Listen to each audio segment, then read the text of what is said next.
Hi folks, Steve here, and let's talk Jane Campion's The Piano. This is the official um, movie poster of The Piano, which says it all, really. Um, it's a film about a piano on a beach, and a lady and a younger lady, the younger lady being the daughter of the older lady. Um, Jim Jarmusch once said that making a film was the equivalent to pushing a piano through sand. I don't think Jane Campion was sort of using the idea of a piano on the beach as a metaphor for making a movie, but who knows? Maybe she was. But The Piano is a film I like a lot, and I think it's a remarkable movie, right? Um, I mean, the whole argument is, can we just accept Australian movies for just being good movies rather than the whole idea that they're Australian, therefore we should appreciate them? It's just a really great movie, The Piano, and it also is a fascinating movie in the conversation of the Australian cinema. Now, it's directed, of course, by Jane Campion, who you may know the name, even if you don't know the movies. Top of the Lake, the show she's sort of been involved with as director and producer, um, has done really well. It was actually a show that was meant to actually have been made in Australia, but she couldn't get the funding, so she moved the production to New Zealand. But some of her other films would be Bright Star, which wasn't very good. In the Cut, which was very good, with Meg Ryan. Holy Smoke, which was an Australian film, again with Harvey Keitel, who's in The Piano, which was great. The Portrait of a Lady, starring my favourite, Nicole Kidman. An Angel at My Table, which is my favourite Jane Campion movie, which is a tremendously moving movie. And her first feature, Sweetie, I think that was her first feature. I could be wrong, but it's if it's not her first, it's one of her first features. And Sweetie's a great film that actually about framing. If you're interested in framing, like cinema framing, check out Sweetie, because it's a really really remarkable movie. Um, but I think those films would suggest, certainly Bright Star, In the Cut, Portrait of a Lady, are not don't really have much of a relationship to Australia. Angel at My Table, New Zealand, Holy Smoke, Australian. Um, this would suggest that what we're talking about here is an international film director, someone who is quite happy and quite willing to go to different countries to make her films in order to keep her sort of creative integrity. But we'll talk more about that in a second. But back to the poster. What a great poster it really is. I love the font of "the" in The Piano. Anyway, let's move on to some other things to do with the piano. So, um, the thing about the Australian cinema is often we're sort of pushed into this thing of definition, and also comparing and contrasting the Australian cinema to other cinemas, and saying, well, the Australian cinema is unique for the following. And what I want to talk about with the piano as an example is the compare and contrast is actually quite limiting. Um, Thomas Caesar, now he said this: the concept of a national cinema only makes sense as a relation, not as an essence, being dependent on other kinds of filmmaking to which it supplies the other side of the coin. Now think about that quote. The concept of a national cinema only makes sense as a relation, right? So not in relation, not in comparison, not in contrast, but as a relation, right? So akin to other cinemas. So what Alsacer is suggesting, or the way I read this quote, is that he's actually saying that the similarities between Australia and other cinemas well, he's not saying Australia, I'm saying Australia, um, makes Australia more interesting as a cinema. It makes it more interesting as an international cinema. Um, the sort of the myth of world cinema is you have America, and America are making these kind of global movies for the world, and they're playing all over the world. And because of that, America don't really have their own national cinema. And then you've got all the other national cinemas in the world, whether it be Australia, New Zealand, Ireland, India, the list goes on and on. And they all sort of act independent to one another. And what Alsesa is reminding us, and what I'd like to do in this lecture, is to remind you also that all the national cinemas are actually in very close dialogue with one another and are actually dependent on one another. And Australia is no different. And the Australian National Cinema is a cinema that is very, very dependent on other countries supporting it just through the exhibition of Australian films. In regard to the use of actors, our own actors going overseas. Like, could you imagine if Australia was, or cinema was a country where you could only use your own actors? Then that would mean that you would never have any of our actors going to other countries. You never have any of our own crew going to other countries to learn the tricks of the trade from other countries and actually bring those skills back to Australia. So the point really is what I'm talking about is that national cinema always exists face to face with an other, okay? With an other. And I think that's really important, that we have to think of it existing not independently but with others. And New Zealand is certainly important for the Australian cinema. It's important because it's geographically so close to Australia that obviously there are going to be comparisons to the way that we see ourselves in the world and our relationship with the rest of the world. Now, the piano, many of you will watch and scratch your head and think, well, why is this an Australian film? Now, obviously, there is no on-screen Australian representation because the film is set in New Zealand. But the film is... it's an interesting film that has an interesting relationship to Australia, and many Australians would claim this film as Australian. Now, in the titles for the piano, it does say produced with the assistance of the Australian Film Commission and the New South Wales Film and Television Office. All right, this was a film where the pre-production was done very much in Australia, and the majority of the money that came into the film was actually from funding agencies in Australia. But there were several controversies concerned with its identity as an Australian film, as a New Zealand film, and this is sort of the point of today. Rather than claim particular things as, well, it's Australian because of this, or it's not Australian because of that, it's more important to say it's an international film which has Australian connections. And those connections are very important in how we see the industry as an international industry. But let's just talk through very quickly some of the international aspects of the film. It was paid for by a French company. A lot of the money came from a French company. It was developed with Australian funding. It was shot in New Zealand with American and New Zealand actors, which I'll get to in a sec.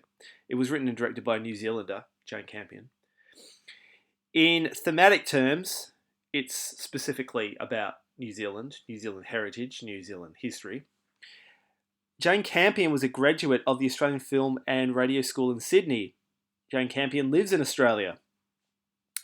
It was produced by an Australian, Jan Chapman, JC. That seems to be the link between director Jane Campion and producer Jane Chapman.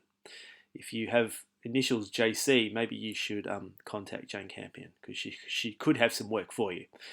The fact that it was produced by an Australian company qualified it as an Australian film, right? This means that it could be nominated for numerous Australian film and television awards. It was nominated for 13 categories in the 1993 AFI Awards, and it won 11. So it really it cleaned up. It cleaned up. Now, when you think about that, it's probably not such a big deal. If you look at, say, The Great Gatsby doing a similar thing, Baz Luhrmann's film set in New York, shot in Australia, or, of course, Mad Max Fury Road, which in many regards feels like an international film. But The Piano was kind of doing this before it was a thing. And that's important to talk about with this film and sort of this broader sense of international Australian cinema. Now, Elizabeth Avram, her quote, which I like a lot in Australian film, is the notion of resonance of a particular text with an Australian audience. If a film resonates as an Australian text, even if it's not an Australian text, it kind of works.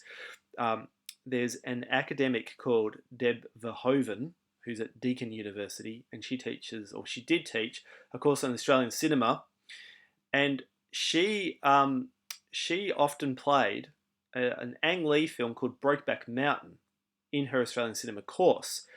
Not because it has any connection to Australian cinema, apart from it starring Heath Ledger. It's because it had sheep, it was set in the outback, it had Heath Ledger, and when she watches that film, she thinks of Australia. So for her, the film resonates quite strongly with Australia. And I think it's important to think about resonance and how we actually watch a film and how certain films resonate with us from a national perspective. Now, a recurrent fascination with landscape and topography characterises the national cinema of Australia and New Zealand. Now, I want you to think about that, right? The landscape and the topography when you're watching a number of the films from this course. Not just the rural films. Think also of the urban films and the way that landscape is used, right? But Jane Campion is certainly a director who is fascinated by the landscapes of her settings, her stories, her films. And it's important to think of The Piano and the way that The Piano, it feels like this sort of Australasian film, if you want to call it that, if you want to connect both Australia and New Zealand together. It's the way that Australia is often fetishizing and showing and highlighting and emphasizing its landscape and the characters' relationships to its landscape. Now, Judith Wright has termed the double aspect of Australian literary representations of nature, its dualistic portrayal of the reality of newness and freedom and the reality of exile, right? Now, she's talking about Australia. She's talking about Australia literary representations, right? How you've got the double aspect of reality of newness and freedom and the reality of exile. So people are outsiders as much as they're part of this this world. And The Piano, that could easily be said for The Piano. It is a film about a character coming to a new country. She's breaking free from her old country, but also she feels very exiled from this country. The fact that she can't speak, the central character is a mute woman, works so beautifully for this film and for what it's actually saying about foreign characters often being muted, being silenced, not being able to literally speak the language of the locals. Also, I mean, it says something about women, certainly in the period of its setting, where women were somewhat silenced by those men around her, and the fact that she plays the piano becomes her voice box. But that's getting on to a different road, which I don't want to quite get to yet. Now, one of the readings for The Piano said this for this week. While New Zealand offers a different topography than Australia, combining beach, mountains, bush, high plains, and forest in close proximity, it nevertheless shares with Australia its beginnings as a British colony and features a similarly complex vision of a foreign landscape that settlers sought to civilize and alter in the image of Britain as part of the colonizing. Right? So what that's saying is that New Zealand, like Australia, right, were part of the British Empire. They were part of the British colony, and they were part of the foreign landscape as seen by the by Britain, right? And that settlers coming from Britain to Australia sought to civilize and alter the image of Britain as part of the colonizing, but at the same time tried to make from these worlds a sense of Britain and of the United Kingdom more centrally, because there's a very strong Scottish theme going on in the piano. But I think that's interesting in the way that Australia and New Zealand cinemas share so much in common. The reason why a lot of research and study and teaching hasn't been done in comparing New Zealand and Australia, I think has to do just with the people doing it, that we have this rivalry with, Australia and New Zealand, like we're constantly in battle. And we may be in battle with them on the rugby field or on the cricket pitch. But I really think that putting us in battle from a cultural level is actually a mistake. And there is actually an academic called Tom O'Regan who's currently doing a study which is looking at the comparisons between the two countries. But I think the important thing to think about is the connections between these two countries and the way that the piano becomes, no pun intended, a beautiful marriage between them. That's the pun, because if you've seen the film, it's all about her wanting to get married. Okay, now, there's a thing called the Australian Gothic, and the Gothic traditions. I don't want to talk too much about that. I mean, it's clearly here. This film was a very Gothic film. I'll talk more about the Gothic in other weeks. But Campion makes full use of the Gothic traditions of landscape representation as a reflection of the state of mind, a mirror to the psychic turmoil of her central heroines, as well as the cultural tensions. Now, this is interesting, that the way that the state of mind becomes a mirror of the psychic turmoil, right? So the landscape, it's not just, oh, here's a beautiful landscape and here's a beautiful, here are beautiful people within this beautiful landscape, and it all just looks beautiful. What she's saying is that the Gothicness, right? The Gothicness of the look is actually a reflection of Ava's, Holly Hunter's sort of perspective of the world that she's in. That she's in this Gothic, mysterious, scary kind of place. And as much as that's a beautiful looking place, it's also a freaking scary place. She often consciously and ironically references the use of landscape as a sign, as a mental construction, a symbol of the female body, or a cultural way of seeing, right? So the landscape becomes a way of thinking about these countries, these nations. And again, that's really interesting. So the landscape, it's not just there as a scenic backdrop. It's actually there to give us a sense, or to narrate the story that we're seeing. The landscape is really about telling the story. Now, the piano is about possession, possessing landscape, possessing the body, like Holly Hunter, and the way that people try and take possession of her body, and also about the piano and how the piano becomes a representation of that possession, and the way that different people try and possess the piano across the course of the narrative is really interesting, and the way that her body is tied to the piano. But I'm not just sort of banging on about this to go off on some sort of tangent just to do with the piano. A lot of Australian movies is actually about possession and taking control of particular things. Yeah.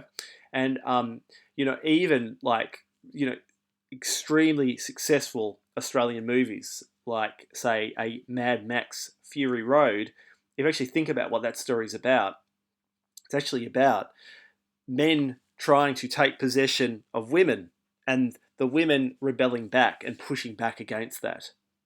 And The Piano is a similar story where you've actually got a character who's pushing back against men who are trying to control her. Now, uh, The Piano doesn't have the action sequences of Fury Road, right? So, I'll just put that out there right now. If you're expecting some, action car chases in The Piano, you're not going to get it. But thematically, it is a film that has a lot of interesting dialogue with a film like Mad Max, or even another film like Happy Feet, another George Miller film would be. But possession, landscape, possessing the landscape, taking control of the landscape, trying to dominate the landscape. These are very strong themes of both Australian and New Zealand cinema, and something to think about with this film and also other films discussed in this course and beyond. Now, what is typical or specific about the Australian cinema? Right now, that is worth discussing. What is typical or specific about the Australian cinema? What are we typically seeing? Now, I've just said, possession, environment, landscape, possessing the landscape. That is a typical motif of the landscape in a film called The Proposition. Right? I think one of the first lines of the movie is "I will civilize this land." It's about a man from England in Australia, and he's there to civilize the landscape. Spoiler alert, he doesn't end up civilizing the landscape. Now, what is the function of Australian cinema in fostering a sense of national, Australian or international belonging, right? Now, as a person, as a film watcher, right, are you getting a sense of belonging through these worlds? A sense of Australian belonging and international belonging, and what does that actually mean? So when you're watching a film like The Piano, think of the Holly Hunter's character and the way that she is both. She's she's not an Australian, but she's someone who has a sense of belonging in one regard to like her possessions, whether that be the piano, the relationship she has with her daughter, but also she's very much alienated from this world. And I think that that's really interesting, certainly through foreignness to Australia and New Zealand. And how does The Piano give you a different sense of belonging to, of, on, in Australia? So if you're from Australia and you're watching The Piano, how does it give you a different sense of belonging? Because if you think about it, it's like an extension of Australia. It is Australia. It's not Australia. It's an extension of Australia, and connecting to that thematically more than anything.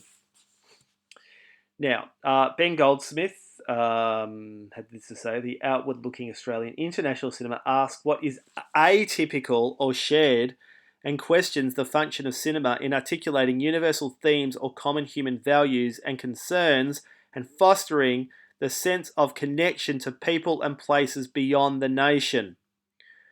Now, think about that, right? What is shared about The Piano? What makes it atypical to Australian and New Zealand cinema? So it's not like earlier when I said what's typical about the Australian, what's atypical about the Australian and New Zealand cinema? Because that allows us to open up the cinema to be this really complicated, muddled, muddy kind of cinema. And that's really good. It's like saying, well, what's American cinema? Well, you're thinking, well, American cinema is all these things. It's like it's big Hollywood studio movies. It's independent movies. It's genre films. It's those small indie films. It's all of that, right? Australian cinema is the same. So Ben Goldsmith is saying, instead of us just looking at all these Australian films and saying, okay, what do they all share in common? Let's actually say what isn't common about each one. And then each one works as its own independent being, but it also works within a broader scope of of things that aren't easily categorized and pigeonholed, which is a good and exciting way to think about a national cinema.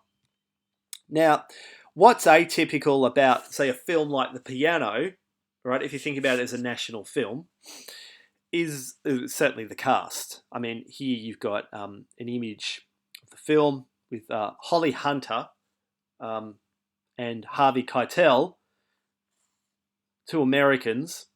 And what's interesting about their characters is they're not playing New Zealanders, they're actually playing foreigners to this land. And that's really important to the film and to what the film is actually saying. And in a way, it's atypical. Like when you think of New Zealand, you don't necessarily think of, the Bronx gangster from Reservoir Dogs, Harvey Keitel, right? But if you think more generally about, Australian cinema, New Zealand cinema, often there are films which actually cast international actors, and that's really important because in Australia, if you walk down the street, it's a multicultural world, and it's important to be representing that in Australia, I would argue, as I'm sure you would as well.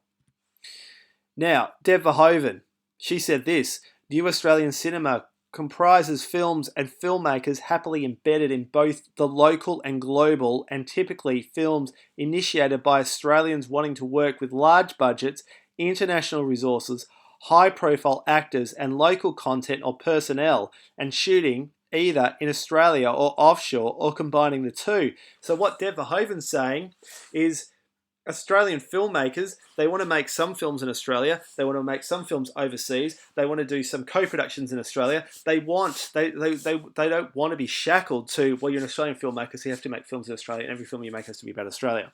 They want to spread their wings and actually do different things and be happily embedded in both the local and global cinema, right? And I think Jane Campion is a perfect example of that. That the fact that she makes some films in Australia, she makes some films in New Zealand, she makes some films in America. She's willing to go where basically her heart takes her, right, for her project. And that's really, really important. And it's important to think of the Australian industry like that. And that's why a film like The Piano is actually really important for us to consider within the parameters of how we're discussing Australian movies and the Australian cinema. So we need to expand, and this is more an idea for the course, but we need to expand on Verhoeven's formulation of the Australian international to think about the diversity of Australian cinema's international relations, right? The diversity of Australia's international relations. So once we think about diversity, both within Australia and within the films, but also diversity just through the industry, the cinema industry, in the way that Australians have these international relations, and they set up these international relations, and they can go to New Zealand and make a film, and it's good and it's accepted. Now, Doreen Massey, outward lookingness is a concept developed to describe a positivity. I haven't had my coffee today. A positivity and aliveness to the world beyond one's own turf. Let me say that again. A positivity and aliveness to the world beyond one's own turf.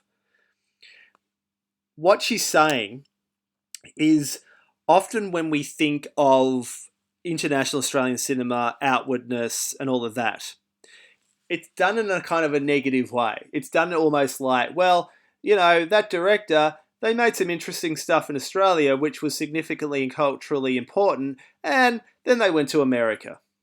Yeah?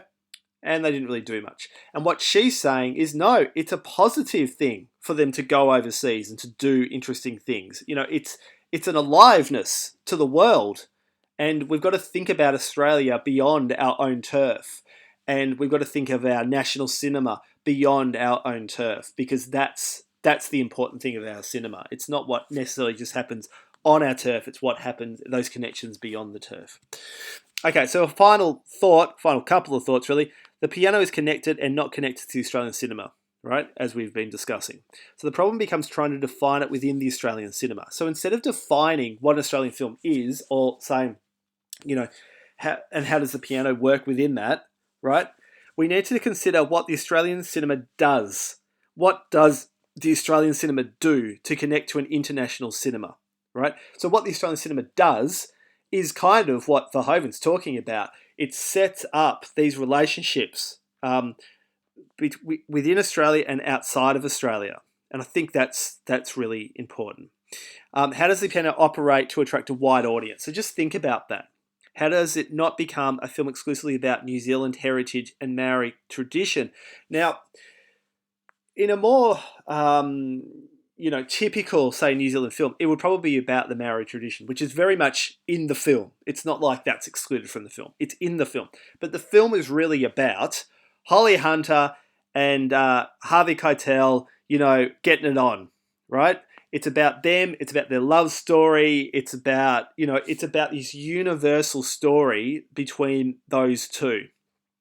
That's what the film is about. So because of that, it can attract a wide audience. And what Jane Campion does is she's got those historical, cultural New Zealand heritage things going on, but they're more in the background to the central story. All right. We also need to look at the individuals within the industry. Right. So Jane Campion and George Miller, these Baz Luhrmann would be another. These transnational filmmakers, right? That they're capable of working anywhere in the world, right? But they're also very, very, disciplined and strict in not losing their own creative integrity and vision. That's what it's really about for them. So the question I'm going to leave you with is this. How does Campion represent filmmakers happily embedded in both the local and global cinema? Right? Now, we can talk about that through the piano, but we can also look at her broader body of work and actually say, oh, she is a director who is happily embedded in both the local and the global cinema. And also, how is the piano a film that is happily embedded in both the local and the global cinema? Through the way that it's very much taps into ideas about Australia, Australian Gothic, Australia, ideas about landscape and possession, but it's also a universal love story starring Holly Hunter in a wonderful, wonderful performance. Her great performance. She's probably an actor who's never really been given, a lot of the opportunities because she's tremendous in this. Okay, I'm going to leave it there. It's a great film. It's going to look fantastic. I've got the restored Blu-ray copy, so I'm really excited to see it on the big screen. All right, leave it there. See you soon. Bye for now.